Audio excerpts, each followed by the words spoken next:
Welcome to the session tonight. The title of the session is The Future of Electricity, Barriers and Opportunities. So basically I've got tea leaves out and I'm trying to paint a picture of the direction of travel in terms of the electricity market, the electricity services, and the impact of the changes that are definitely coming on consumers and businesses in the UK and around the world. This is clearly a global initiative that we're just about to enter. I'm absolutely confident I'm going to learn some things tonight. I hope there'll be some new things here to take away for everybody. I've met one of two of you before. Hello, Michael.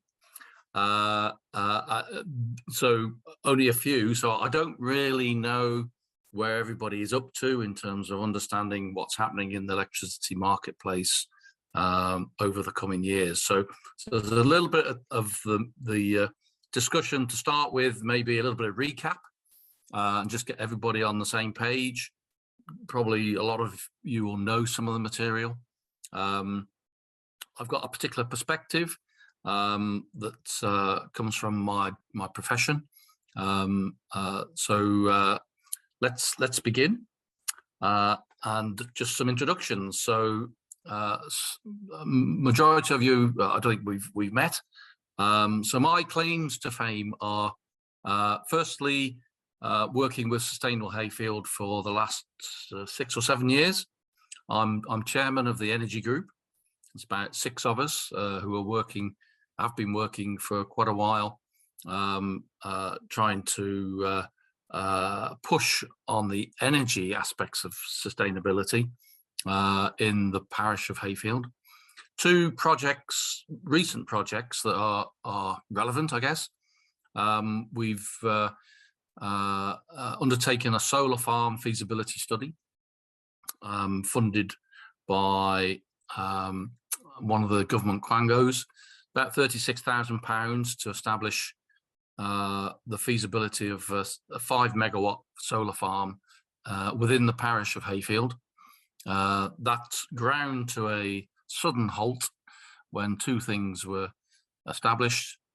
We wouldn't get planning permission under the current planning regulations, and we wouldn't be able to fund the connection of the solar farm to the grid under the current regulations. So some big lessons learned there on both those angles. We've put that on the shelf, and hopefully we're going to return to that. Second one, residential energy MOT with a company called MEA, and that's basically working with the parishioners of Hayfield to reduce their energy consumption, their energy costs, through retrofit of simple measures to make their dwellings more energy efficient. So we've got the big picture solar farm and the grassroots. Let's improve the energy efficiency of individual homes. So I'm not going to talk too much about those today, but that's the sort of spread of activities we've been involved in Sustainable Hayfield. On the other side of the fence, my work life, I work for Electricity North West. They're a distribution network operator, and I think in Hope Valley, the equivalent company is Western Power Distribution. They're a DNO as well. So we are geographic monopolies where we make sure the cables and transformers and all the assets are working correctly and delivering electricity to residential and commercial properties. But as you'll see in the coming years, the role of the DNO is going to change significantly as we head off towards net zero. So with Electricity North West, three sort of aspects of my job. I'm responsible for the systems, that's information systems strategy, to take the north and west of England to net zero by 2050. I'm the IT architect or designer for our smart meter rollout, because we we are using smart meters significantly now to help us manage our distribution network. And also looking at the impact of low carbon technologies on our asset base. So these are solar farms, solar panels, wind farms, electric vehicles, heat pumps, anything that's low carbon, the new stuff that's coming in through the electrification of the UK. So that's my background. I don't know everything, clearly. I'm hoping to learn things tonight as well, but hopefully we'll have a good conversation. So the way this was publicized, basically trying to establish the idea that we are just about to enter a major transformation in the electricity, well, the energy market, but more specifically for tonight, the electricity market, something that's not been seen for 30 years or more. So this is generational change. The electricity marketplace is notorious for being glacial in terms of the changes that have taken place. So the technologies that are in place in a lot of premises and businesses in the UK were designed hundreds of years ago. They were built by corporations. A Manchester corporation sort of built the electricity grid. Bolton Corporation will have built their own grid as well. So not a lot of change until there were some market changes in the 90s, where we saw suppliers and distribution companies being split. But this change we're just about to undertake is probably more significant than the changes that were in the 90s.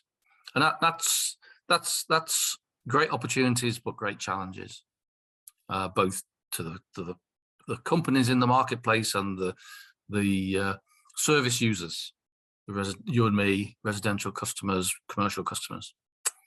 But a lot of the changes are very much targeted at net zero, whether that be a 2050 target, whether that be a 2038 target, as in Greater Manchester Combined Authority.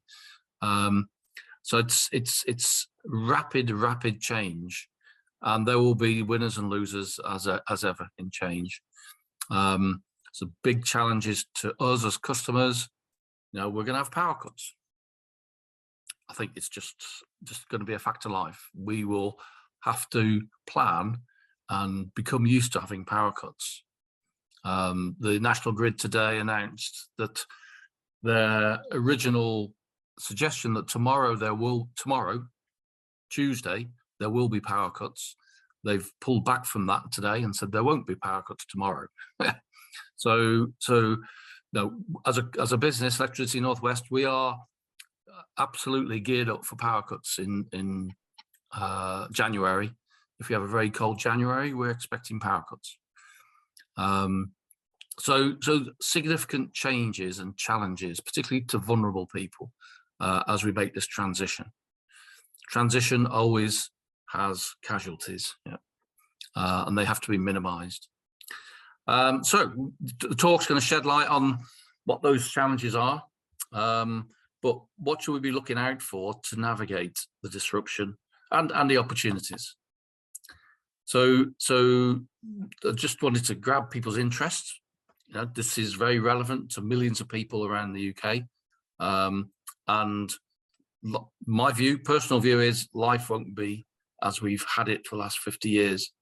Other than when I did my O-levels in 1974, when we had lots of power cuts through the miners' strike.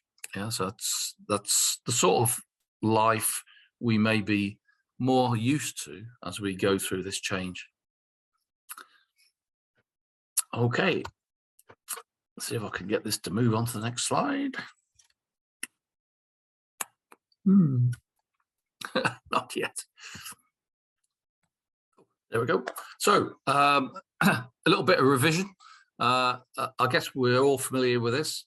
So if we look at heading to net zero for 2050, we've got some significant reduction in carbon. These are massive changes in across multiple industries: transport, manufacturing industry, the power industry, land use. So we're talking about 15% per annum, year-on-year reduction in carbon, which is huge. And the thing that struck me during COVID and lockdown was you went into Manchester in the early sort of April, May time in 2020, no cars, no people, it was empty. Yeah. And the net impact on carbon was estimated to be 10%, only 10% reduction. But we have to reduce year on year 15% our carbon emissions. Yeah, when you look at it that way, then no, that is clearly a huge change to society.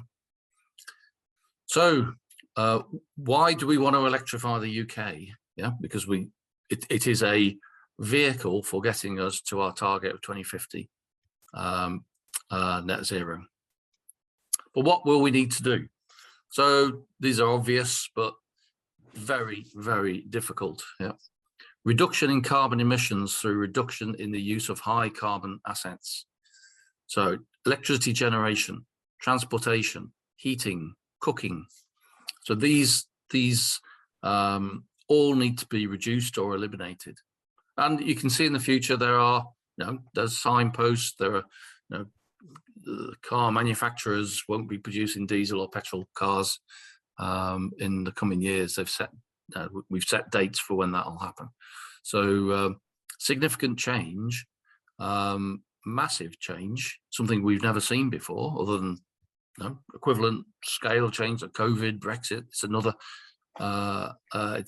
one on the stack of change that we keep going through.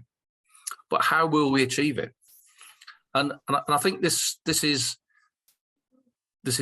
really quite important. Now we're going to use electric cooking. We've got electric cars, electric fans, electric this, that, and the other, air source heat pumps, which are £14,000 each, all that good stuff. So replacing our carbon emitting assets with low carbon assets is one aspect, one piece of the toolkit we've got. But clearly there are these things that I think we all probably are familiar with and would support and are advocating. So we need to reduce, we need to share things more, we need to repair things, we need to reuse things, we need to recycle, the circular economy type things that have to happen. And then we need to replace things as well, because we know the act of buying an electric fan means you're generating carbon in the manufacturing process right now. In the future, if the manufacturing process is low carbon itself, then that's less of an issue, but it isn't today. Yeah. So I put the replacing at the back of the queue. Yeah, we should be doing this. But our politicians, and I'm not going to get into politics today, our politicians are not talking about reducing, they're talking about growing. Growth. It's got to grow, green growth. Yeah. But actually, if we're going to hit 2050, we've got to reduce. And that's a major challenge for a politician. So replace high carbon tech with low carbon tech, LCTs, low carbon technologies. We use LCTs, a lot in Electricity Northwest, because that's the biggest challenge we have in the rate at which LCTs are going to connect to our network, our distribution network. Generation, we know the debacle around nuclear, we just haven't had a plan. We sort of have a plan, but then we're not sure we got a plan for nuclear. It's important based generation that needs to give us stability.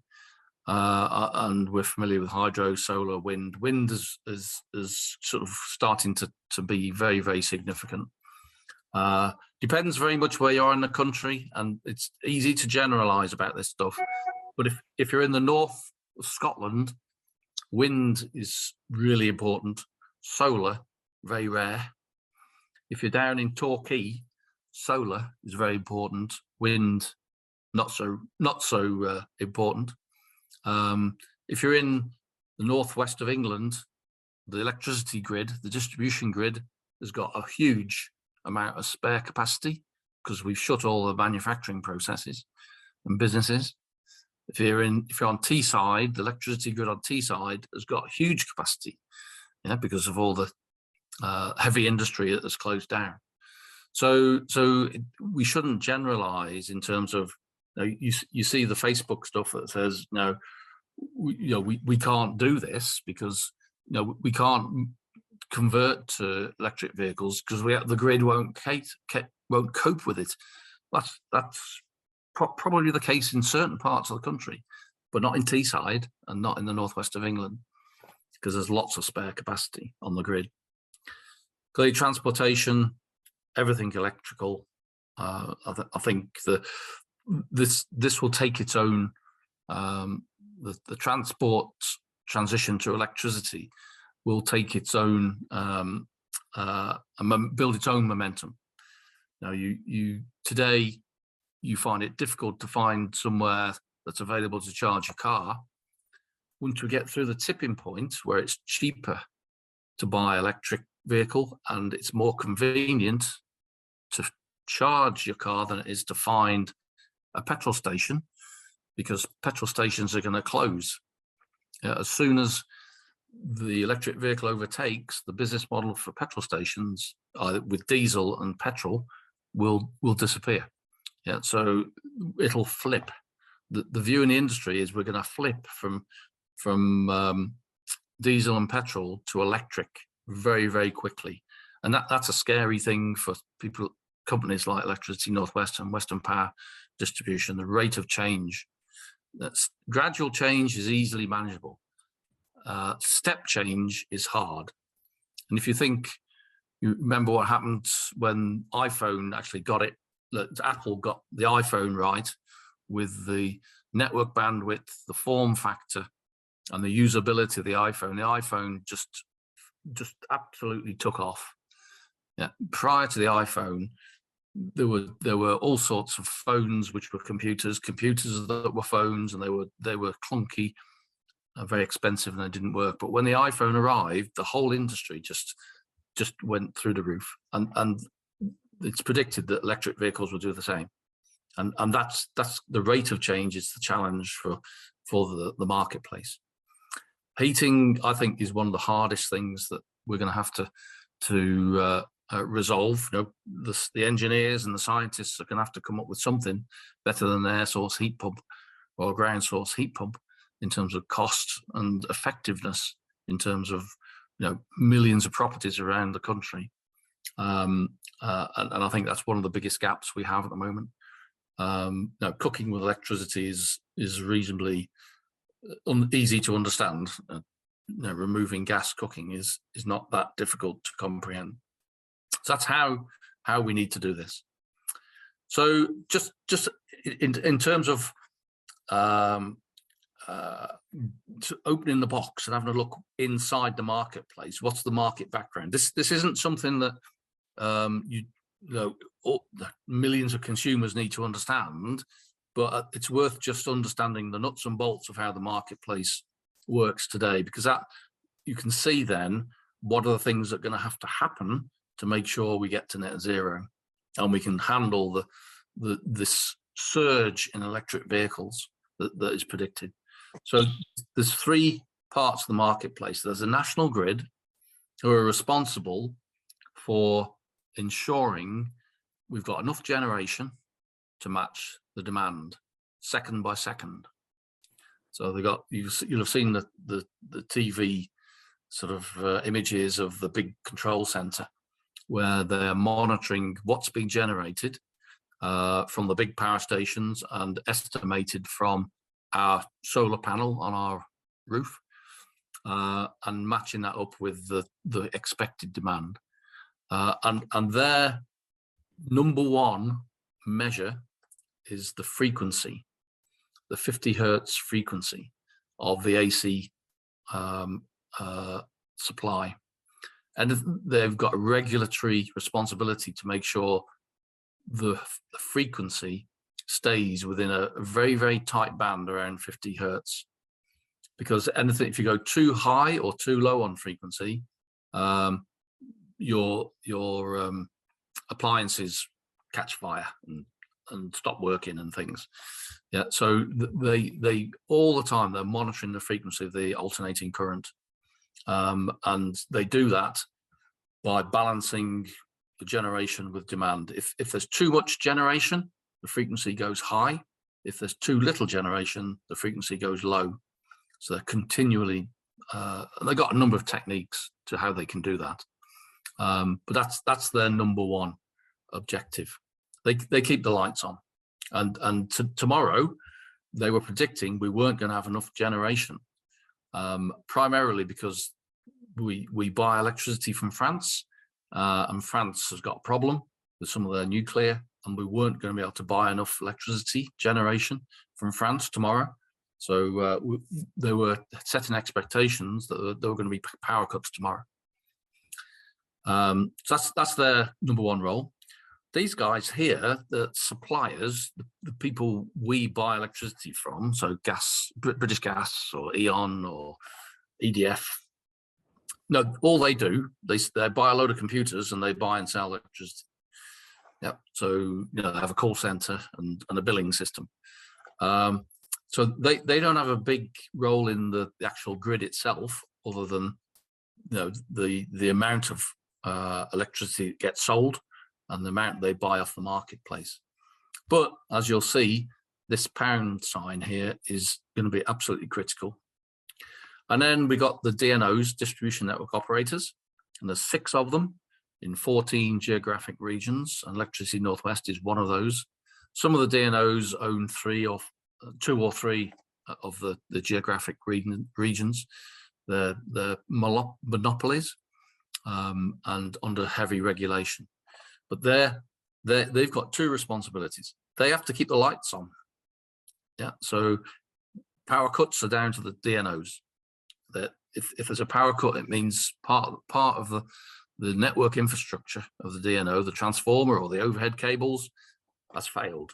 Yeah, so that they're measured heavily and fined and penalized on power cuts. But also they have to make sure that their assets don't overload and get hot. Okay, so you got a transformer, you will have a transformer somewhere near your house somewhere with about 100 houses connected to it. They have to make sure that transformer does not overheat. Yeah, and if you connect too many electric vehicles onto your part of that network, that transformer could overheat. Yeah, so they have a responsibility to make sure that those assets don't overload. And if they do overload, that means the life of that asset can be shorter than it should be. So we have to spend more money on it, and so we have to charge customers more for mismanagement. So these are the 3 major players, plus the customers, of course, in the marketplace. So I work for Electricity Northwest DNO. Your local one is Western Power Distribution. So I had a quick look yesterday at what was happening in the UK, because it was quite an interesting day, very different to today.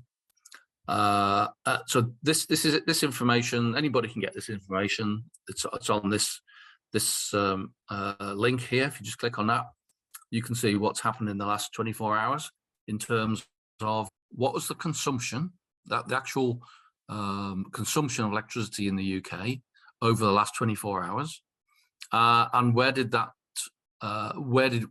generation associated with that consumption, where did it come from? So you can see yesterday there was at the start of the day, majority of our generation came from the wind farms, with quite a significant proportion from gas. But as you went through the day, this is the lunchtime.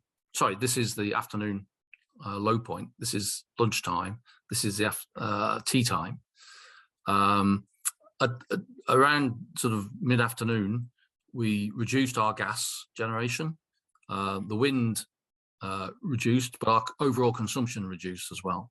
But as we went into tea time, the typical tea time peak is shown, and the way we compensated yesterday, because the wind generation was reducing because presumably the pressure was rising, and less wind, we had to ramp up the gas. So a big chunk of gas generation towards tea time. And the impact of that on our carbon, you can see here, when we have low consumption, we have low carbon generated. When we have high consumption, we have high amounts of carbon being generated. So 300, I think that's grams per kilowatt hour, I'm not sure. That's pretty high. And this is the crucial thing, you can see that the actual cost of electricity follows the same pattern. So when there's a high demand for electricity, which is high carbon, you get high prices. So this is every half an hour. The price on the market, because the market works in half hours. You see the price goes high. When it's black, that's very high. Today, the price, I had looked earlier, the price today, there was a peak at 6:30 tonight, where the price on the market was 10 times the price at, I think it was 2 o'clock in the afternoon. So it's a massive difference in the price on the wholesale market. And this is the big change that's just about to hit us. We, as consumers, we are sheltered from this price variation every half an hour on the wholesale market. We just get a price per unit that's flat for the length of your tariff. So it might be a 2-year tariff and it's fixed, or you may be on a variable tariff where it changes perhaps once every 6 months or something. The big change that's coming is that we are going to be exposed to this price change. So our tariffs from our suppliers like British Gas or Octopus or wherever it is will vary every half an hour if you have a smart meter. So smart meters it gets a lot of bad press, but the actual fact of the matter is we won't hit net zero without smart meters. It will be impossible to achieve net zero without a smart meter, because without a smart meter you can't understand the impact, the relationship between the price and the carbon. Yeah, and how that changes depending on what generation type you have. If you've got low carbon generation or high carbon generation, clearly we've got to get rid of this big chunk here of gas. This is generating carbon, willy-nilly. It's huge. Yeah, so we have to move consumption away from these high peaks, and that's the sort of changes we have to prepare for. Just quickly, if you're interested to see this is the live national grid map that shows the current carbon emissions across a large number of countries, not every country right now. So this over here shows us in the UK where our generation is coming from, and right now, we got a reasonable chunk of the base load from nuclear that's always there. That should be increasing as we build more power stations. Right now, we've got hardly any wind. Yeah, this is quite high for coal. We've switched on a load of coal today, so we're generating electricity from old coal-fired power stations. We're currently at 383 grams, which is very high for carbon intensity. And we've got a lot of gas. Now, the majority of our electricity right now is being generated through gas-fired power stations. So that's the UK to right as it is now. This is over here. This is Norway. They're 23 grams carbon intensity compared to our 380, and that's because they've got huge amounts of hydro. Majority of their generation comes from hydro. And here's the naughty boy of Europe, Poland, who are 862 grams. And that's because majority of Poland energy comes from coal. So it's very interesting to look at that. These here show that we're actually importing low carbon electricity from Norway right now. So 1.4 gigawatts of energy is coming from Norway. At the moment, we are taking 2.5 gigawatts from France at 168. Yeah. So, but I think tomorrow that's going to change, and we may be exporting to France tomorrow. So this is the import export. Sorry, let's do the UK one rather than the Polish one. So this is Great Britain import export. Sorry.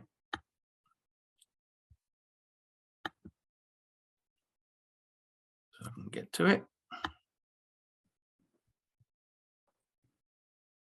Oh, it's missing at the moment. Sorry, they're not showing it. Oh, there it is. Sorry. So we're importing a lot of low carbon electricity from Norway, some high carbon electricity from the Netherlands, and some reasonable electricity from low carbon intensity from France. But sometimes we export depending on the nature of the each country. So this is an important combination of our consumption generation, our carbon intensity, and our cost.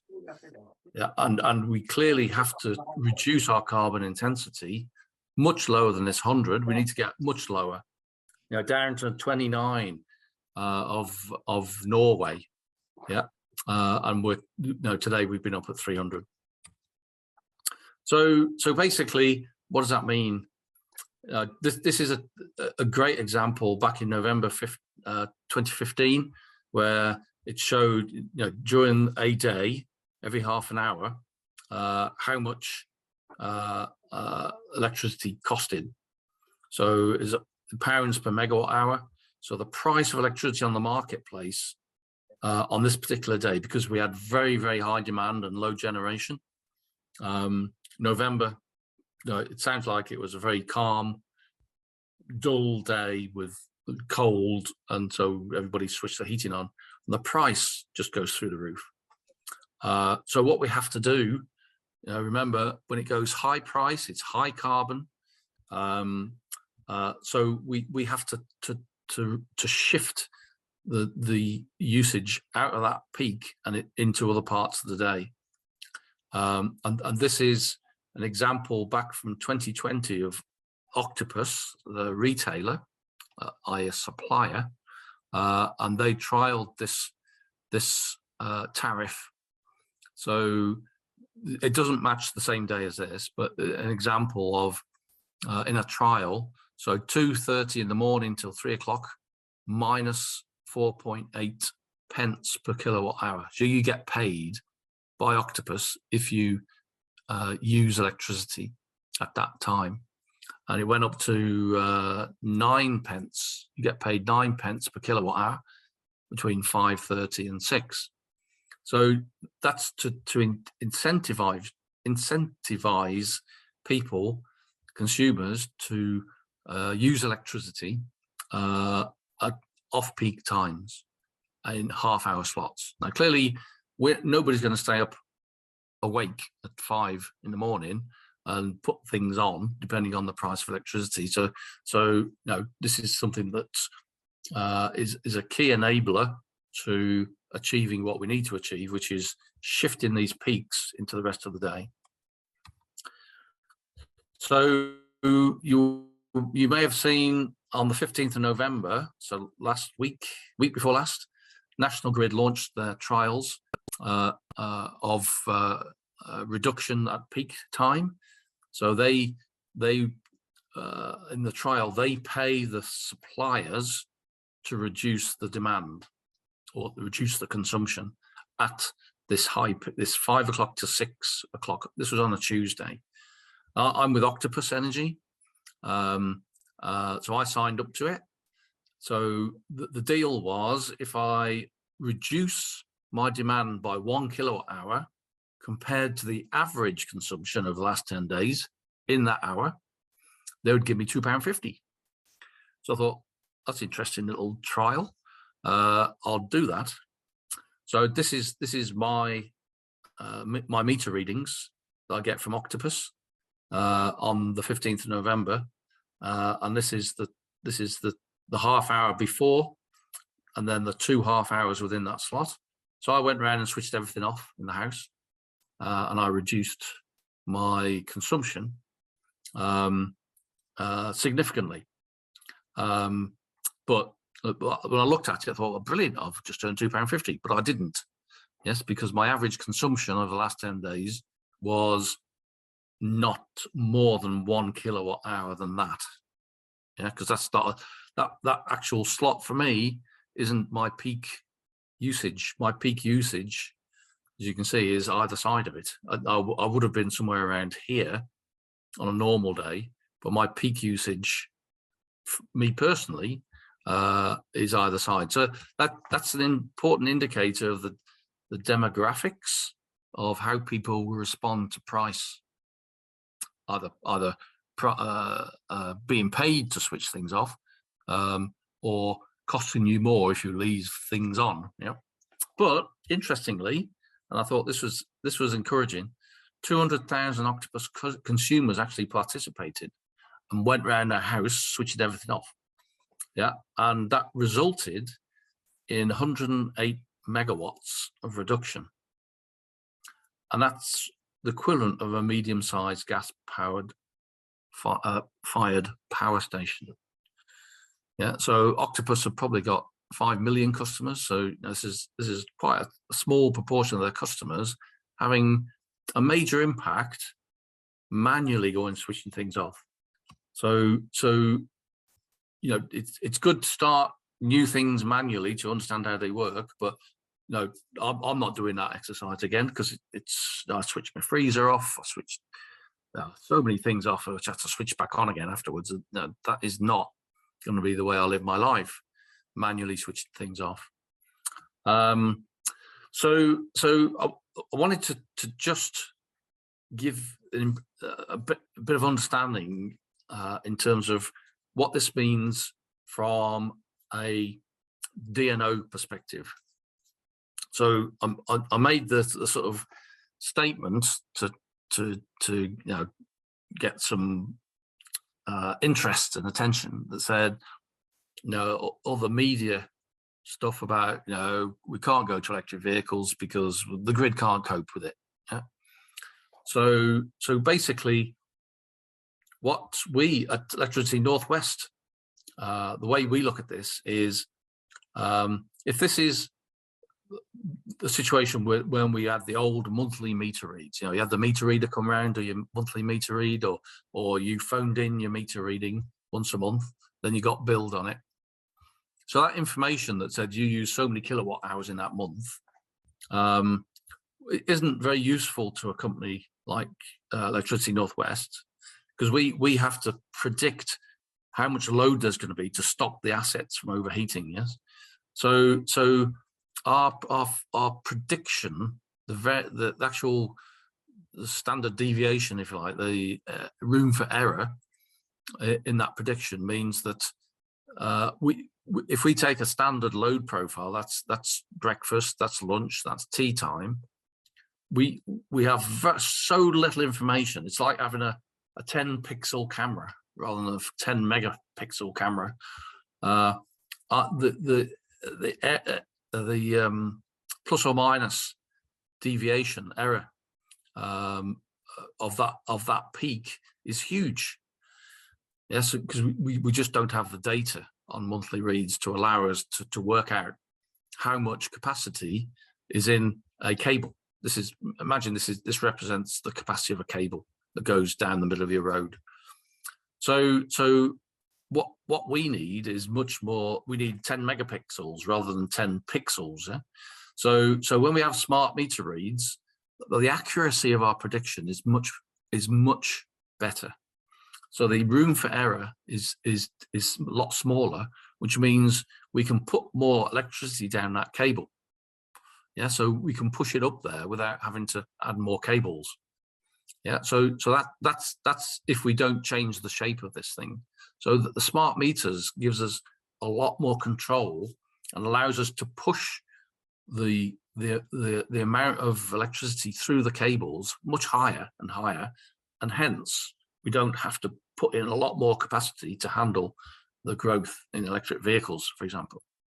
But then if you add on top of that the load shifting, so we flatten these peaks and push the load into other parts of the day, we can push it up even higher. Yeah, so we've got lots of spare capacity most of the day. Most of the cabling and the assets are 5% utilized during the day, and then they go up to probably about 50% utilized on monthly readings, but we could push it up to 80% with smart meter reads. So that's the importance of the smart meter, and the incredibly bad press you see about them is understandable because nobody's ever seen any benefit from it. We're coming now to the point where the benefit will materialize, and the criticality of the smart meters will become obvious. So what are the opportunities? So this is basically articulating where we can get to and where we need to get to. Opportunities both financially for a consumer, are environmentally for a consumer in terms of carbon reduction, and convenience as well. So the reforms that are taking place in the marketplace today to deliver half-hourly, to put the marketplace on a half-hourly footing, which is basically where we're heading, enabled by smart meters, but with half-hourly billing and forecasting systems. That half-hourly pricing that Octopus and others have launched, plus the local generation, and to me, local generation, the way you should be thinking about local generation is, if you buy bananas from the West Indies, yeah, you're creating a big carbon footprint. Yeah, because it's got to fly it over. If you're buying electricity from Sizewell B, you're generating carbon. Yeah, because that electricity's got to travel all the way to your house. Yeah, and electricity warms up cables. You lose energy. There's big losses. So local generation is a really important aspect of reducing our carbon footprint.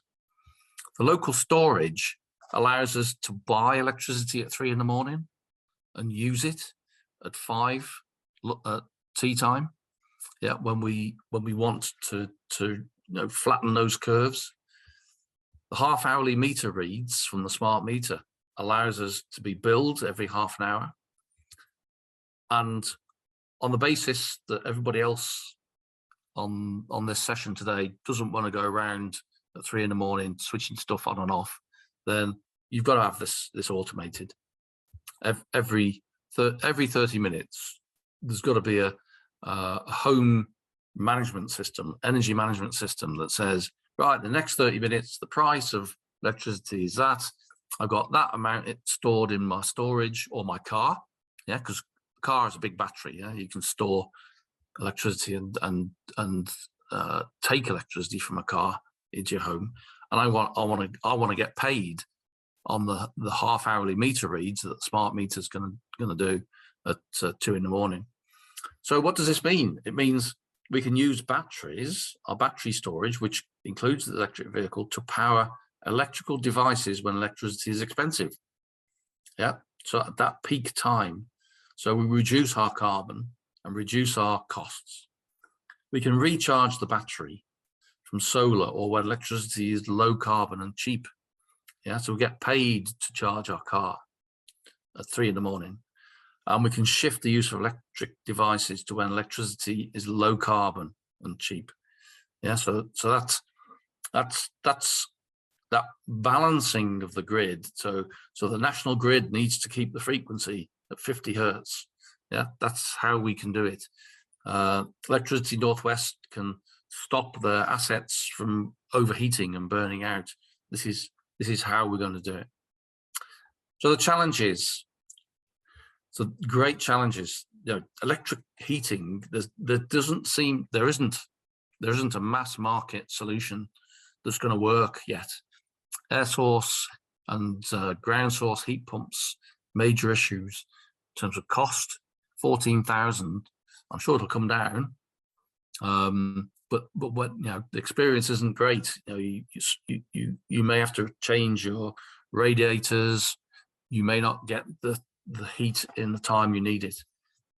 The costs of home energy management, or you know, the home energy management system, the controller that makes those decisions about what's the price of electricity in the next half hour. The electric vehicle tipping point. You know, it's ramping up now pretty quick, and that's the precursor to the tipping point, because it's just going to flip. At some point, it will be uneconomic, inconvenient to buy a diesel or petrol engine car, and you won't be able to at some point. Letting go of the gas generation. Yeah, so gas generation is our main source of electricity at the moment. I was going to say a guaranteed generation, but actually it's not, is it? Since Ukraine, the issues in January that are coming up, if we have a very cold January, is that we haven't got the gas, yeah, to put into the gas generators. Yeah, we're running out of gas because we don't have the storage, the month-long storage. We only have 3 days of gas storage, but we have to let go of that. Yeah, we've got rid of most of the coal, but we're gonna have to get rid of the gas, but without power cuts. And that's why I'm saying, you know, this thing is so unpredictable because we haven't got 10 years of data as to how this all works. We're going to trip up and we're going to have power cuts, and it's going to become quite normal. And you know, hydrogen solution for gas replacement. You know, there's replacement for gas, hydrogen. It could be. There's no clear strategy yet. Okay, so that's what I wanted to cover today. I can't see if there's loads of questions. I don't know, it's easy. Could you just check for me if there are questions, or do you want to be the orchestrator of any questions that discussion points we want to take on now? Now, oh, I know, it's in reactions. No, reactions is just raise a hand. Yeah, if anybody's raised a hand, then that's, or is anything in the chat? If you could take your screen away, then there's no questions in the chat at this second. We'll be able to see. No, there's no hands raised at this second, but I'm sure there will be some questions. Michael. Hi, Michael. Yeah, thank you, Richard. That was really, really good presentation, I thought. I have a couple of questions, but I'm just going to go with one for now. On the octopus sort of trial with negative pricing tariffs, yeah, negative pricing feels quite dangerous, because if I was being paid to use energy, well, I'll go to sleep and I'll leave all the lights on in the house, I'll open the fridge door, I'll, you know, yeah, whatever, which doesn't feel quite right. Yeah, you're right. A zero price, you know, use as much energy as you can usefully, because it won't cost you anything. It seems like a better solution. Yes. Yeah, I'd agree. I think this is a complex set of equations. Yeah, there's human psychology. There's people who just want to make money, or a better way of thinking about it, people who can't afford electricity. Yes, so we've got 70 million people in this country who are going to react in 70 million different ways to this. And I agree with what you say. There's no point in opening your freezer door. Yeah, that's not the way to do it. But you could make money by doing that. Yeah. You know, this is all going to be a bit of a novelty. We're in a really early adopter stage, if you can use the maturity curve, early adopter. There's an argument: you fail fast, you try things quickly. That failed. Yeah, everybody opened their freezer door. That wasn't the point. That wasn't what we're trying to do. So we rethink again, and you know, this is going to take a while. Yeah, we haven't got very long. 2050 is hurtling down the track at us. Yeah, but we have to work out how these things end up delivering the outcome we need, which is, you know, reduction in carbon. And at the moment, the world believes that the pricing policy, time of use tariffs, changing the price every 30 minutes, is the big lever for achieving this, which may be the case. That there are other ways. So we at Electricity Northwest and the other Western Power, they have the same. You know, we have contracts with big manufacturing companies where, you know, when the assets are starting to overheat, we pay them to switch off a production line.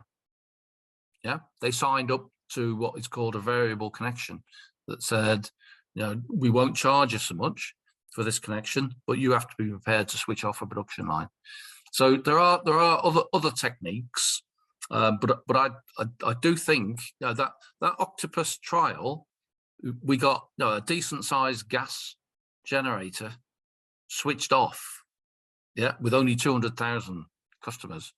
Yeah, there's 30 million electricity consumers in the UK. So that, to me, that was, I was very surprised of that reaction. Yeah, now clearly there's a huge number of demographics, segments of the population. We're all going to react differently and for different reasons. So some people, I've got a mate who's really wealthy. He buys all the toys and he's got all that home and control stuff in place now. Yeah, he doesn't need to, because he's got so much money to spend £20,000 on that sort of stuff. So he hasn't done it to reduce cost or reduce carbon. It's basically to show off. You know, look what I've got in my fancy pad. Yeah. So there's lots of people do things for different reasons, and that's, to me, these are lessons that are going to be learned over 2 or 3 years to understand what really works for people and achieves the outcome. Now, we don't want everybody's freezer door open. Now, we want people charging their electric vehicles at 3 in the morning. Yeah, or charging their batteries, their home batteries, that sort of thing. Yeah, I agree with you. This isn't going to be straightforward, and that's why I say we are going to become used to having power cuts, because we have that's going to drive all this. Yeah. It's not mature enough at the moment. Sorry. Yep. I was going to say thank you. Well, actually, you froze for a second, so I wasn't sure whether you were still speaking or finished your comment. I see Dave has his hand up, and several people, quite a lot of people, are starting to put their questions into the chat rather than say them themselves.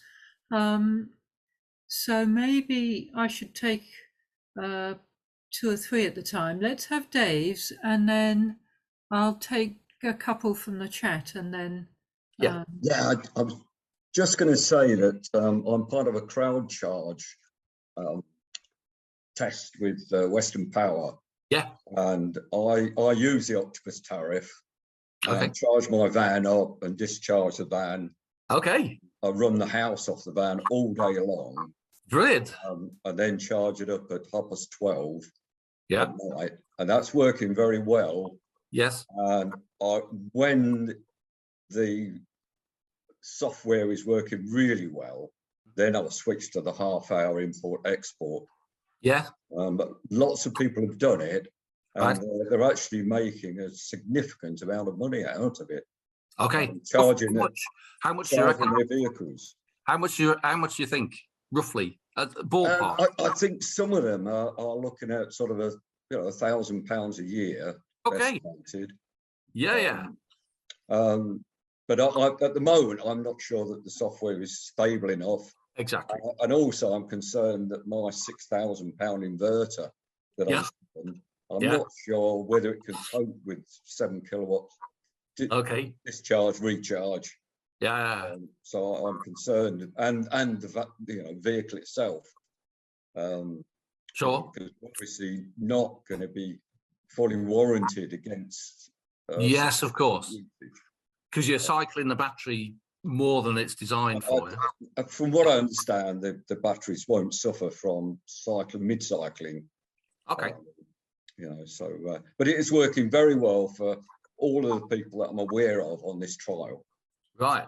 That's great news. I've not had that feedback before. What I've talked about is theoretical, but what you've just said there is saying, well, actually, this I work really early days into this. Yeah, this is step one of about 100 steps we got to go through, and to hear that is really encouraging. I'm expecting the biggest gains to be made in these early days, because once everybody's got storage, it only takes everybody saving a little bit, and they can't offer a negative tariff anymore. Yeah. So, it will balance. But all power to everybody's elbow that's doing it in the early days. Very good. Yeah. There's also a question about what role does long-term storage, e.g. compressed air or hydrogen, have? I think long-term storage, I think of as similar to the pump storage systems, in Wales, North Wales, where we pump up the water to the top lake when electricity is cheap, and then we generate at those peak times. So that's a sort of an example of a long term. Depends what your frame is on that. So we're storing it away. We're storing our energy away at the top of the mountain, such that we can bring it back down again. Longer term, I suspect that's what was meant by the question. We're storing it for days or weeks, maybe. Similar to storing gas we used to store gas for 30 days, 30 days supply, didn't we? In the gas storage areas, but we're now down to 3 days. So I think the idea of having longer term storage as a sort of, not quite the same as base load, but it's there, you can bring it in when required, I think is going to be part of this picture. There are many, many parts of the picture, and I don't think we even know all the parts yet. Do you think there's a role for generating lots of solar power in the summer and saving it for 6 months to the winter, or is that?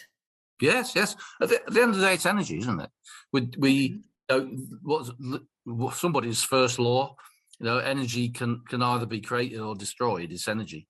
So it goes. You always have it. It just gets sort of spread across the universe if you don't manage it properly. Yeah. Well, and also the systems for storing it use, for example, in Wales, just pumping it up to the mountain. Yes. The pump takes energy, and so you don't get as much back coming down. Yeah. But bear in mind, there is this really crazy situation right now in the way the markets work.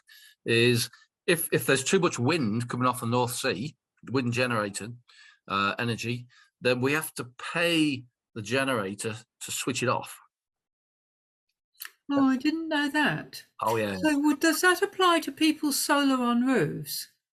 No, I don't think so. No, it's just the big generators that could destroy the grid. Yeah, because you've got too much generation coming into Scotland off the North Sea. The electricity grid can't cope with it. Yeah, unless you've got people using it. Yeah, so where there's too much generation, the frequency goes high. Yeah, and the network goes unstable. So at those times, we should be storing that electricity, wherever we can. Yeah. I'm going to do a follow-up to this before taking another couple of questions from the chat. I'm going to use the chairman's role to be able to add solar on roofs. You mentioned local generation. Well, the obvious easiest one is solar on roofs, but firstly, the amount of solar you get in winter is so little compared to summer, and summer isn't when you want it. Yes, I agree. And secondly, if the grid has enough electricity from other sources, whose roofs aren't going to get used? Yeah, so the way to look at it is your solar panel just reduces your demand for electricity.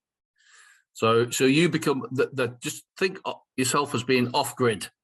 Yeah, you're disconnected from the grid. You're self-sufficient. You got energy. This is in the summer. Yes. Your point is what happens in winter. Yeah. But if you start thinking about being off grid, and that's the logical end point. Yes. Local many generation. people in the summer are not just off grid. They're pouring electricity into the grid, aren't they? They are. Yes. No. Absolutely right. But the way to think about solar generation, residential solar generation, is you're reducing your demand of the grid rather than selling everything to the grid. Yes, it's from a DNO perspective. We don't actually know whether you're just switched things off or whether you're using your solar energy off your solar panel. Yeah, all we can see is a lower amount of consumption. Yeah, so the way to think about the solar panels is it just reduces your demand on the grid. And if you had a solar panel that was producing enough energy all year round for your home, then reliably, then you'd be off grid. Yeah, and if you take that to its logical conclusion, the electricity, the distribution grid into your home would only be used in unusual circumstances, and companies like Electricity Northwest would not be viable, because their revenues are driven by the amount of electricity that gets pumped into houses. So there's an end point there that says, they probably need to be nationalised.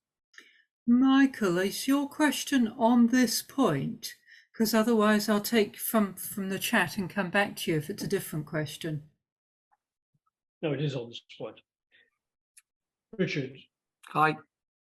The annual profile of the grid has obviously that diurnal variation, day to night, but over the year, in winter, its peak currently is only about 30% higher than its summertime value. Yes. In the future, it's not going to be anything like 30% higher than the summer value. It's going to be twice, 2.5 times the summer value, is it not? Well, it depends. There's so many parameters.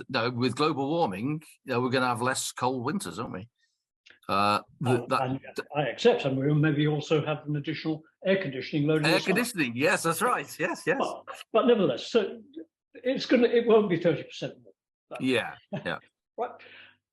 So if you had £5,000 in your pocket, burning a hole, you need to spend it, but it's only £5,000. Yeah. Which way to go? A battery or a solar array on your roof? Personally, I'd go for a battery. Yeah, because that is the correct answer. Yes. You've got more control. It gives you much more control and flexibility. You become a prosumer, a producer consumer. You can consume electricity when it's cheap, and you can sell it when it's expensive. Just having the battery in the future, that's not really easy to do at the moment. But okay. I would say battery. Yeah. Okay, well, I agree with you, but now I'm going to challenge. Yes, good. Because that battery is essentially aimed at leveling our load. It is, which is obviously good for the DNO. Yeah. Whereas a solar panel does exactly the opposite. Makes it more peaky. Yeah. But if that power is coming from the North Sea, and the huge majority of it will be. Yeah. We have to fill in the two the two weak high pressure gaps. And we haven't really touched upon that this evening. But storage is going to have to play a part in that too. Yes, yeah. And I would suggest to you that it's not at the house end that storage will be located.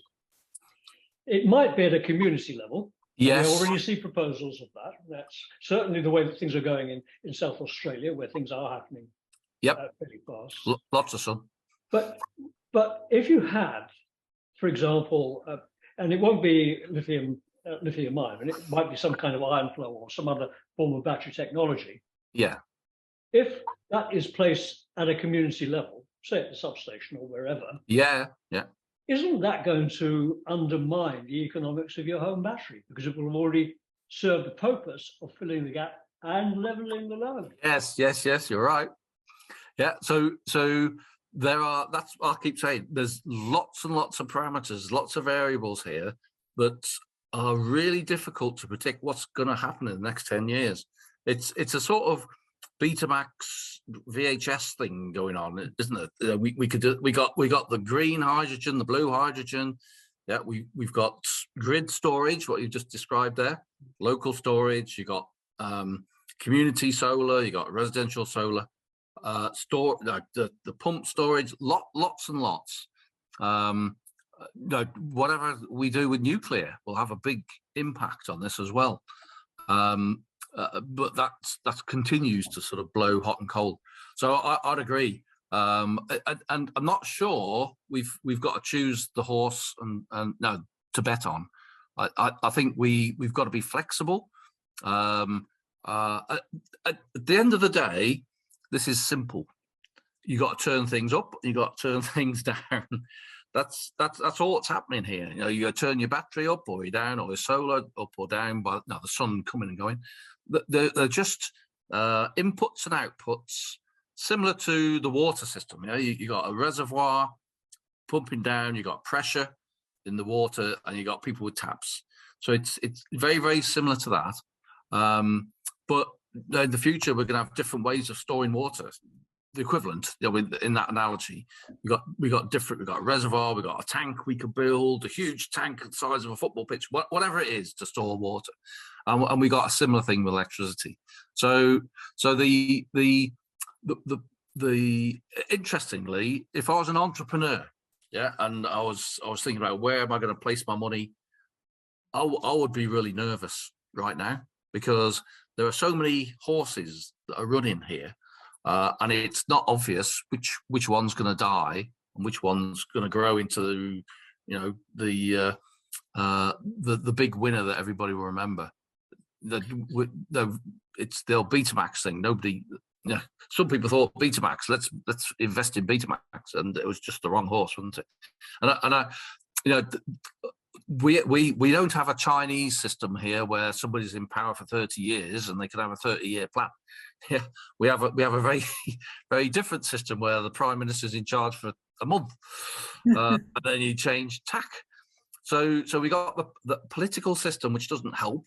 Yeah, the central plan system would suit us much better if we wanted a 30-year plan, which is probably the way we would get to net zero in 2050. So we got the market, you know, the complexity of the markets, all the different consumer markets, the sort of vested interest and all sorts of things at play here. But we do know, as a human race, we will solve this. Yes, we just don't know with what at the moment. So I'm very confident that we will solve it. We're going to have power cuts along the way, but we'll get to a point where the power cuts will disappear again. Which I think it's a turbulent period of maybe 5 to 10 years where these things will play out. Yeah, and the eventual winners, and it'll probably be multiple winners, not just one, will appear. And it will be obvious. Now we're still waiting for fusion, aren't we?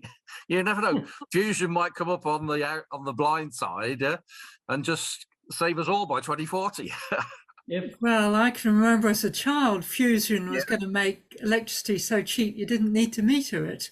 And now, all these decades later, it still hasn't happened.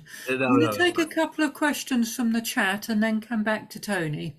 So, from the chat, Liz says, what do you think about putting washing machines and dishwashers on overnight? Usually they have timers on them. And then another person, Laurie, has asked, and how might the neighbours react if you did that? Yeah. So I think take that second one first. Life is going to be different. Yeah. And you may be hearing your neighbour's washing machine at 3 a.m. Yeah. And we have to get to a state of mind where we say, wow, that's good. They're doing the right thing. Yeah.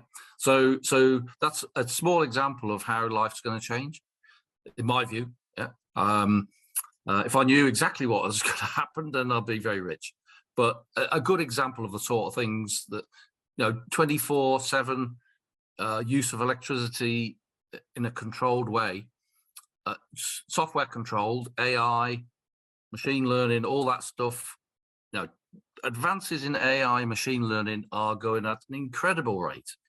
Yeah, so I think we should have confidence that we can work out how to stop me going around switching everything off and switching it back on again at 5 to 6 because Octopus said, to home energy management systems being able to sort this out.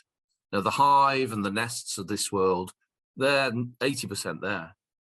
So the washing machine over on at night, my washing machine I control from my phone.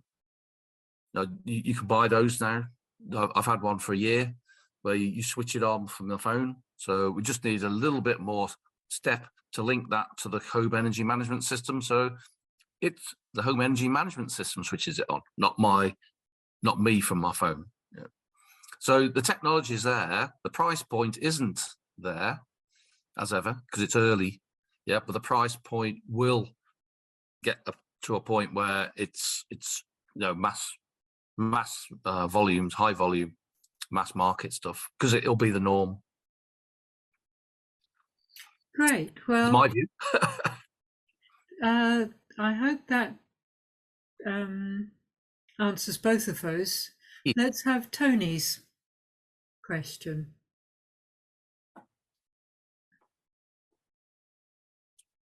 You're still on mute, Tony. Thank you. I'm unmuted now. Yes. Great. This is fascinating. It's been an incredible discussion. It's just kind of reinforced my sort of funny feeling that, having spent the first half of my career on researching inventory management systems, it's all coming back home. Oh, good. because that's tactically that's what's happening. It's just a massive inventory management system with lots of players. But right, the point I wanted to make was that, can we continue speculating in this way without saying anything about the relevance of government strategy? Yeah. Haven't we got to pin this onto a government strategy? And if we don't, then it's like the Wild West for the next 20 years. Yeah, that's right. No, you're absolutely right. So you can get very political, and I will just for a minute. You either go with the party that believes the market will sort it, yeah, or you go with the party that says, actually, we need a plan.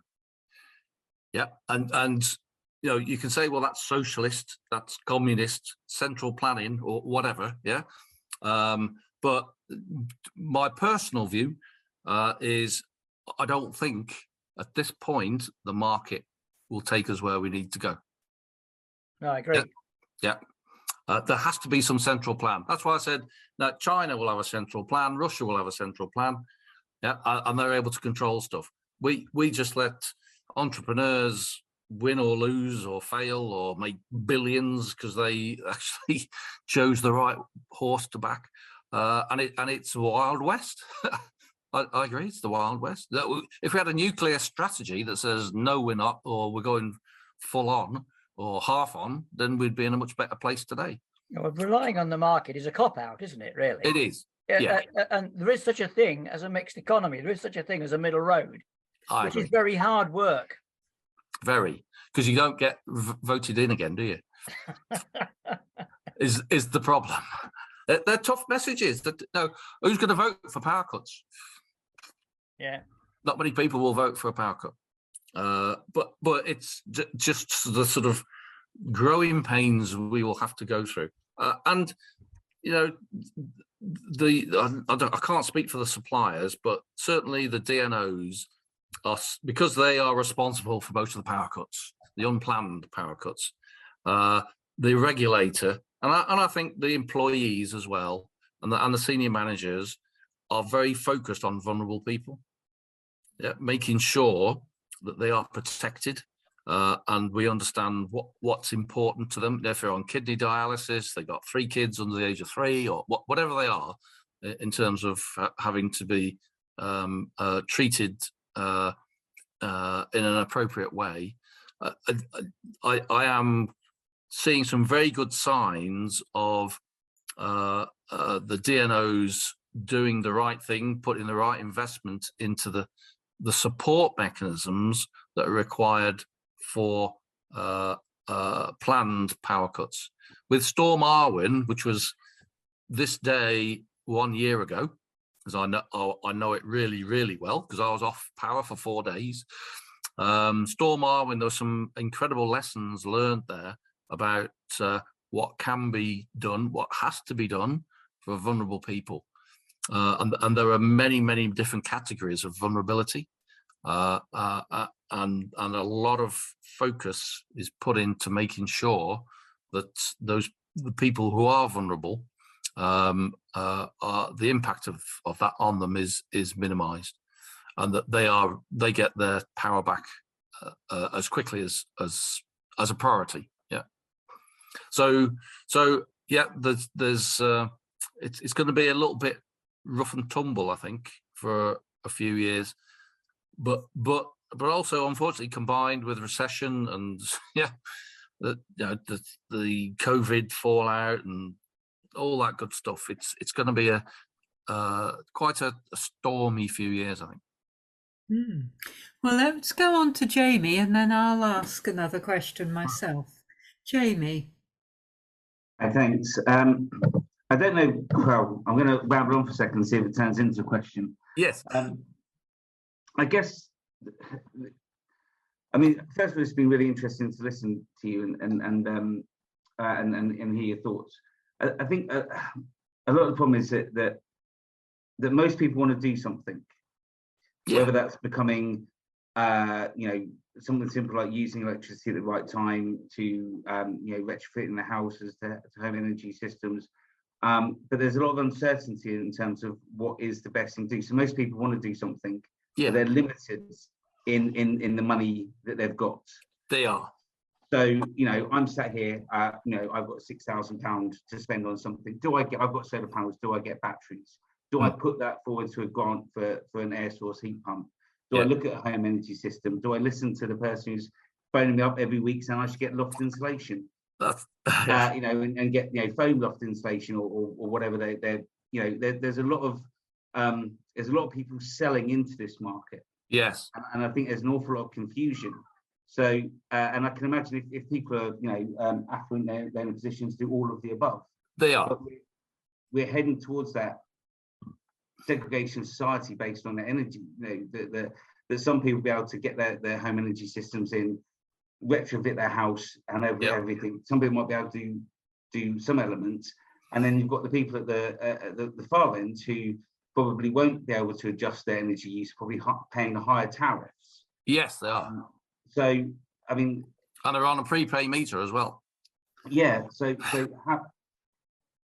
how do we make the right choices? I mean, where do we go to look at the right choices? Because if I get an air source heat pump engineer around my house, he'll say, "Oh yeah, put that money towards an air source heat pump. They're brilliant."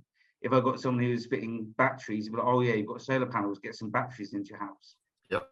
Everyone's telling you what to do, but there doesn't seem to be anywhere where it's saying, some sort of flow diagram where you say, do this, and it goes down and comes out and says, right, this is your situation, bish bash bosh, we end all the information, and it comes out at the bottom.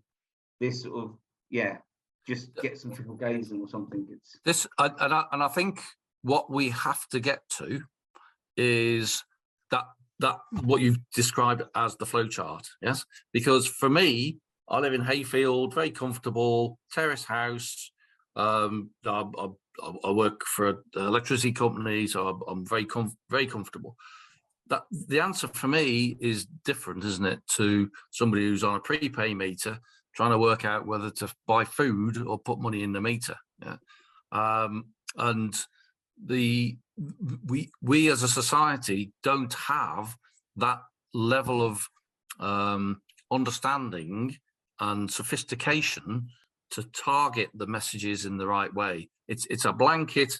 You need to get one of these, get one of these, get one of these. Before you know it, it's 50 grand. Yeah, and you know, people want to understand how to. Some people want to understand how to reduce their bills, and by paying 50 grand, you don't even start, do you? Some people want to be as green as possible because they're absolutely committed to net zero, stop the oil, you know, Extinction Rebellion, and all that, and they'll target and do the thing which will make the biggest impact on their carbon footprint. Others just want toys because they got the Ferrari and they want all the bells and whistles. In my mind, the key thing is that we go at the right pace with the right message to the right people, and you know, do we let the market work that out in the Wild West, or do we have some? I think somebody's mentioned mixed economy, more centrally planned approach, or not. So some big decisions politically. I think the other way to think about this, one of the very first slides I put up that said we need to repair, reuse, recycle, and then replace. Yes, and put the air source heat pump. Do those other things first. I think. Yeah, I think there's growing momentum around like eBay. The way eBay now positions itself as green, yes, because they're pre-loved material things, yes, which is a brilliant green message, isn't it? It's low carbon. We got to get away from growth. The way out of this is growth. I'm sorry. I think you got to turn around and go 180 degrees the other way. The way out of this is to reuse. All those reuse, repair, recycle, they ain't going to drive growth. It's the opposite. So I would start with those things that are important first: reuse, recycle, repair. Do all those things, and then once you've either lost interest or done everything, then it's time to look at replacing your car with electric vehicle if you've got £20,000, or the air source heat pump if you've got the 10 grand. Right now, to replace, because manufacturing is carbon intensive, replacing things is counterproductive. Yeah, replacing things when the manufacturing process is low carbon itself, then that's less of an issue in my mind.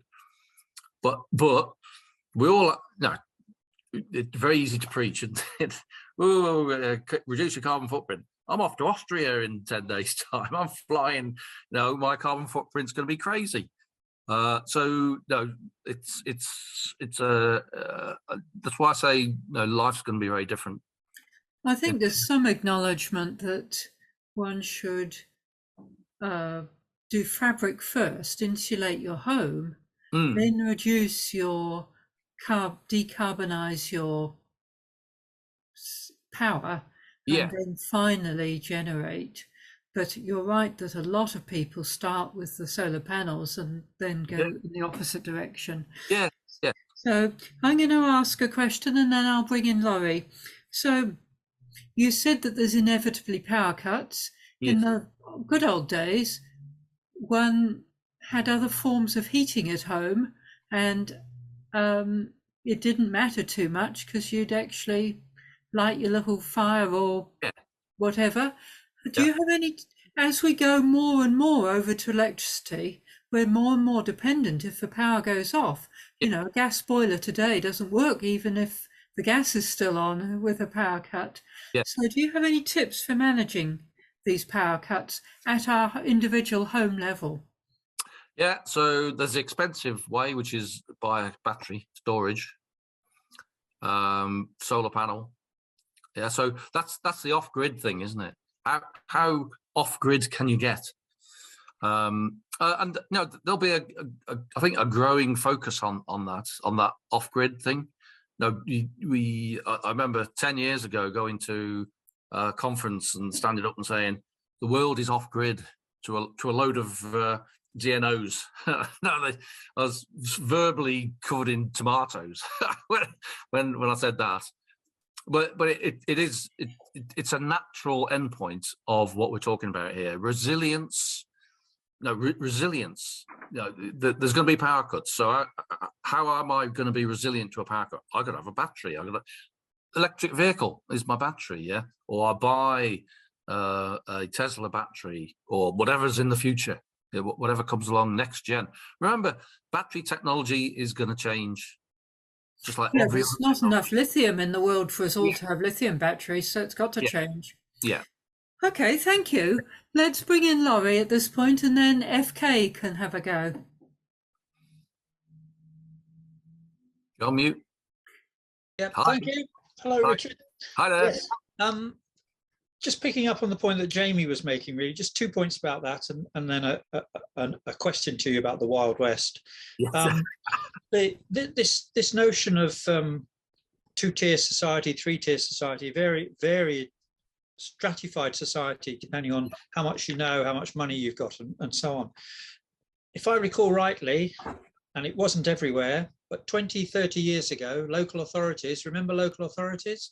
We know they've been emasculated, but quite a number of local authorities had something called something like energy advice centres, where there was the possibility of obtaining impartial, hopefully reasonably authoritative advice about one's options depending on one's circumstances. Yeah. And when Tony was saying about middle way, central plan versus the Wild West, it does seem to me that local authorities, which are trusted, impartial bodies, they may not be very dynamic, but they have a place in people's understandings. There may be a role for them there. Yeah. And the need for that was demonstrated, as you know, Richard, and there's some other people participating. Now, I too am from Sustainable Hayfield, and the home energy MOT system we've got going I was talking to the project worker there this afternoon, who was talking about in our reasonably comfortable community of Hayfield, coming across the lady living alone, whose home was at 14.3 degrees C, according to the home thermometer. Yeah. She has the heating on for 1 hour. That's all she says she's comfortable having it on with. She's obviously at risk of hypothermia. Yeah. In those temperatures if she's not moving around. And when the project worker was saying, but you know you're getting £67 a month towards your energy bill, you know your council tax rebate was £150, you know because of your circumstances you're getting an additional £500. She could not understand, apparently, could not understand all of that and what it might mean for her and the decisions that she can take and the choices that she has available to her. Yeah. So her need for, dare I say it, protection from all these opportunistic entrepreneurs driven by short-term motivations is enormous, enormous. And I guess she is not alone. There are many others, less extreme circumstances. There needs to be an advocate, doesn't there? I think for these people.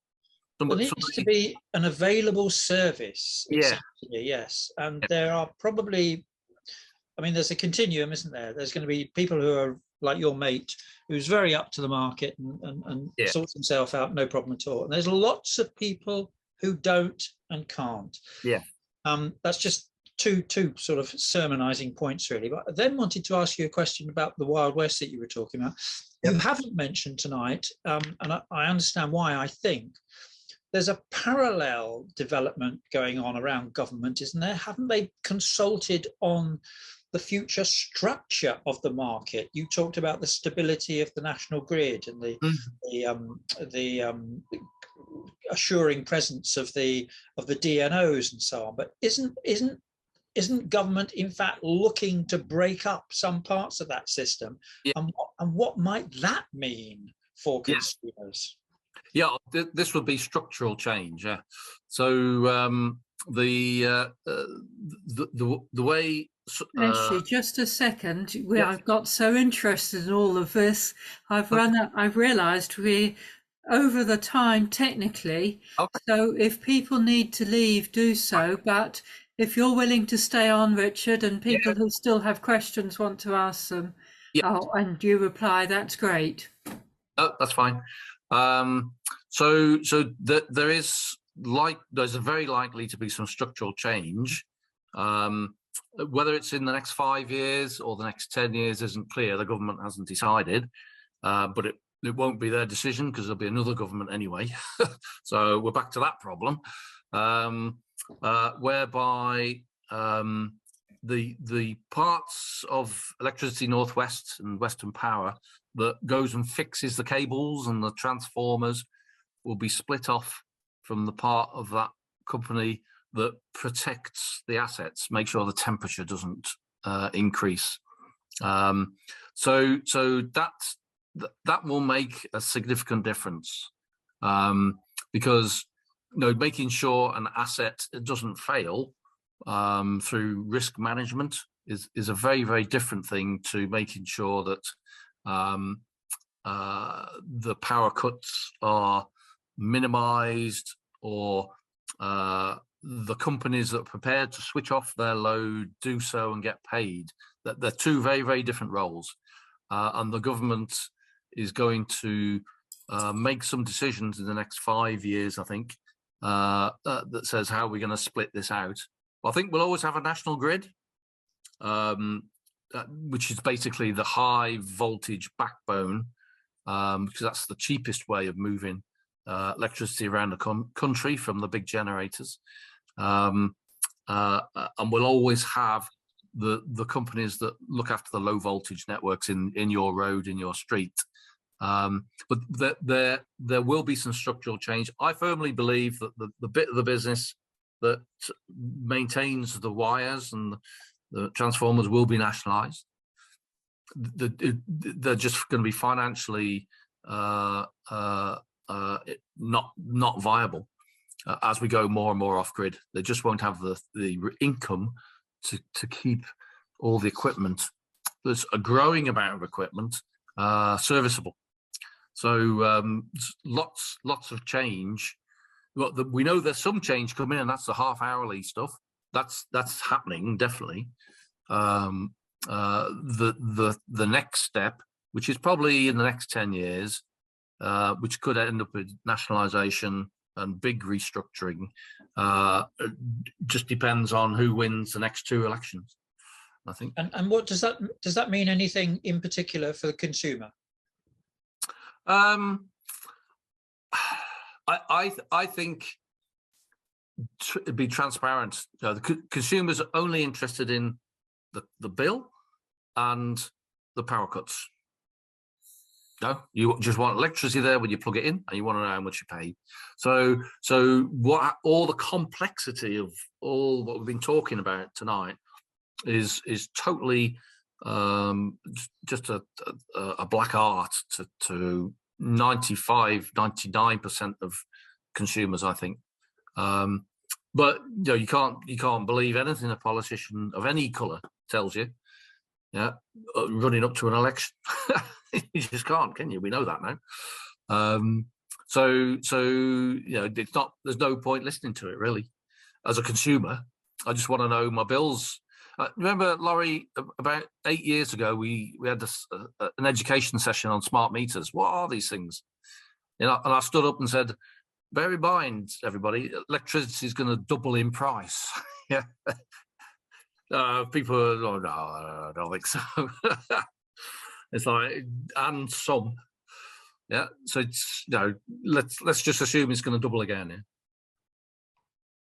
Yeah. Thank you. Thank you. Sorry, did you have a follow-up there, Laurie? No. Okay. FK, I'm not sure what your full name is, but do ask your question. You're on mute at the moment, FK. Can you hear me now? Yes. Yes. All right, that's better. My name is Famida Kondukar. I work at Cardiff Metropolitan University as a researcher on a project called MISS. Is to do with marine renewable energy excellence center. So it's just listening to everybody, I could quite see that the things are quite serious than the broken yellow line, isn't it? So that's what I was wondering, and how did we actually get here? That's what I was wondering as well. So I could actually see, I was listening to the seminar when I was driving, and so I probably missed a bit, but I could see the main issue is there is a high imbalance between the demand for electricity and the supply, the electricity that is being generated. So there is a high imbalance, high gap, and that's becoming probably higher, and that's contributing to the problem. So that, obviously, so my question would be, how did we get here to that critical stage? Yeah. The other, just some comments I have. So I could quite see that there couldn't be a better time to explore marine renewable energy projects, the potential and investing on these projects from the government, given that things got to that stage. The other thing I could quite see is that there are certainly issues with modernizing the electrical system. We have to automate some of the processes to make sure that the way we are consuming energy becomes more efficient. And obviously there are certain issues, behavioral issues in terms of the way we are using electricity. So again, my question would be that how did we get here? Yes. Yeah. So the way I view this is we got here because we didn't have a nuclear strategy or a coal strategy or a hydro strategy that would give us guaranteed generation. Yes. So we decided that we didn't want to follow France. Okay. Or Japan. Mm-hmm. Yep, down the nuclear route because of all the issues with nuclear. We didn't want to continue with our coal strategy because it works against our stated objective to get to net zero 2050. So we have to come out of coal. Yeah, we could have changed our nuclear strategy and said, well, we're coming out of coal, so we're going to go nuclear. But we never got off the fence on that. So we've ended up in that place where you probably don't want to be, which is you can't guarantee the sun's going to shine and the wind's going to blow where you need it to. Yeah. So that's the fundamental issue. Unless we cover the North Sea in turbines, yeah, where we will guarantee some base level of generation, even when the wind's very, very low. Yeah, but clearly that's never going to happen. So all we have to do, all we have to do is Yes. to match our consumption with the generation. Yeah, of course. And that's what we have to do. And we have what Michael Corcoran said. We can sort of flatten this stuff out by storing electricity or storing energy when we've got too much, and then using that stored energy when we haven't got enough. So the technologies are sort of nearly there, they will develop and they'll get better, and we'll be able to smooth that out. But no, we have to end up consuming only when we've got generation, and that's the simple equation that has to be drawn. It's so complex, politically, engineering, software control, to actually make that happen perfectly, such that we don't have power cuts as we learned. Yeah. That means in future we would need more like sensor-based appliances. Oh, and probably solar-powered appliances, integrated solar-powered appliances. Sensors. No, we have to cover the country in sensors to know the temperature, the luminosity, the wind. Yeah, we have to get much. We've got a 10 pixel camera on our country. We need a 10 megapixel camera to actually see what's there. Yeah. I see. Thank you. Thanks. Thank you very much. I see people are still asking new questions, which I hadn't properly anticipated when I said it's after time. All right. Yeah. So I will take these last two. There's one in the chat and there's one from Tony, but I'm afraid I'm going to say to everybody else, even if you suddenly thought of a burning issue, you'll have to save it for another day. So the one in the chat from Steve Platt, he notices one of the listeners has a hat on, which could mean that she's reduced her consumption, and that they also have reduced theirs. The chat keeps moving. Does Northern Power feel this reduction is significant? Is it desirable for Northern Power as a business, or a possible threat to their business if consumption continues to fall? And what are the obstacles to a European-wide grid, with Norway supplying hydro, France nuclear, Iceland geothermal, Spain solar, and UK wind? Yeah. So the first question, Electricity Northwest, I think, not Northern Power, but because there is another company called Northern Power Grid that looks after. Sorry, yes, it's me. And Cece, I don't know why Steve's face is up there. I think it's because I've come through on the Hope Valley Climate Action Zoom. Oh. Sorry, it's me. I'm not. Okay. Yeah. So the second question is from Steve, I think, but I don't know anyway. Yeah. So that question, are Electricity Northwest incentivized, to take us down this route to reduced consumption? And the answer is absolutely not. No. Because revenues will drop, the costs of managing the grid will grow because it's getting more complex, and the business model will fail. That's in 20 years' time, I don't know, 15 years' time, but that's the off-grid position, which means it's financially impossible, and they will be nationalised because of that, because it's critical national infrastructure. We can't take it away. It still has to be there. So it's part of the infrastructure that will need to be funded, and it can't be funded by consumers. There's just not enough. That was the first one. The second one, the European grid. So there is a European grid. So we buy and sell electricity with France, Holland, Norway. It is there. I think it will become more sophisticated, more flexible. Clearly, there's a policy decision to be made, because we don't want to buy electricity off Poland, because they're 10 times more carbon emissions than we have at certain times of the day. No, we should be buying all our electricity off Norway, because it's the most environmental friendly, it's the least carbon, and it's like 28 grams instead of our 380 grams of carbon.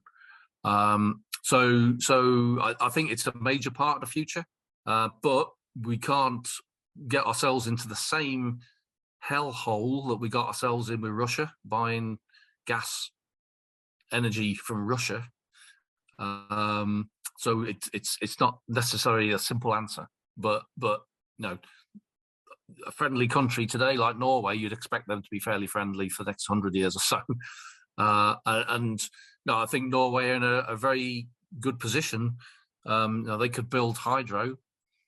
Locally, they may not in my backyard type issues could arise if they're going to flood another valley or something like that. But no, they have the ability to generate masses of electricity at incredibly low carbon. France, probably less so because of all the issues with nuclear waste. Low carbon, but massive environmental issues. Indeed. Okay, thank you. Tony, and this will be the very last question of this evening. Just a very quick response to the dialogue between Richard and FK about matching supply and demand and how do we get here. It reminded me of something from my old infantry control days, and that is you can't plan your way out of a capacity shortage. Oh yes. And if you try, it's very messy and very expensive. Yeah, you're right. Yes. And when I think of all those diesel engines firing up, and buying capacity and all that, it sounds an awful way to solve the problem. It is. Now, I mean, it goes back to the notion of some central planning, I suppose. Can we have a strategy which actually provides adequate capacity, and then a lot of the problems just fall away? I think you're right. Yes, I'm absolutely convinced we will end up there. Yeah, it's just we're going to make some mistakes on the way. Oh, we have been. We're making some mistakes now in terms of lack of certainty on nuclear and various different things. But I'd agree. It's messy. It's expensive. You end up paying a lot of money using those certain reserve types of capacity, which you only use now and again. I think there's some jet engines in just near Milton Keynes, which is the absolute last resort. Now, if we absolutely run out of everything, we've got nothing left, we fire up these jet engines to power a generator, but it costs the earth, both in terms of carbon and in terms of the money as well. But when you get into that corner case, no, it is messy. We have to have something which is much more predictable and controlled and planned and automated. And we're just not there. We're quite early days. This is why I say we're going to go through a big change, and our lives are going to change. Just because we got to hit net zero, not because the electricity industry is changing to achieve it, but no, all the way through. So buy stuff off eBay. Don't go to Amazon. Basically, it's if there's something that's got 10 years life in it, but it's second hand, then get it. And I heard there's quite a lot of interest in a new phone that has just hit the market, which is a very green phone, which you actually repair. Yeah, you mean the Fairphone? Fairphone, that one. Yes, that's been around a little while, but I think they may have got a new model out. Yes, so that sort of different attitude and approach to manufacturing and thinking about the lifetime cost. Let's not have phones you throw away after a year. Yeah, let's have phones you can repair and keep going for 10 years and be proud of it. So Michael says the demand for electricity will not fall for decades. Oh, it's gone off my screen. The demand for electricity will not diminish for decades. The intention of the power companies would sell as many terawatt hours as they can per gigawatt of its capacity. Yes. Yeah, you're right. Yeah, no question. They're incentivized to do that. The shareholders. Yeah. So lots of people saying thank yous in the chat, which is why it scrolled off. I'm also going to add my thank you. It's been great to have you. The discussion part has been particularly interesting and exciting, and in a way, it's a pity you had to cover the background, because we could have done more of the discussion, but it certainly was useful to bring everybody up to speed. So thank you for that initial input. It was good to also, it's a refresher for some of us who perhaps heard some of it before. So, as I say, great. Thank you very, very much. I'm sure we've all appreciated it, and thanks for coming and doing it. Thank you very much. Bye.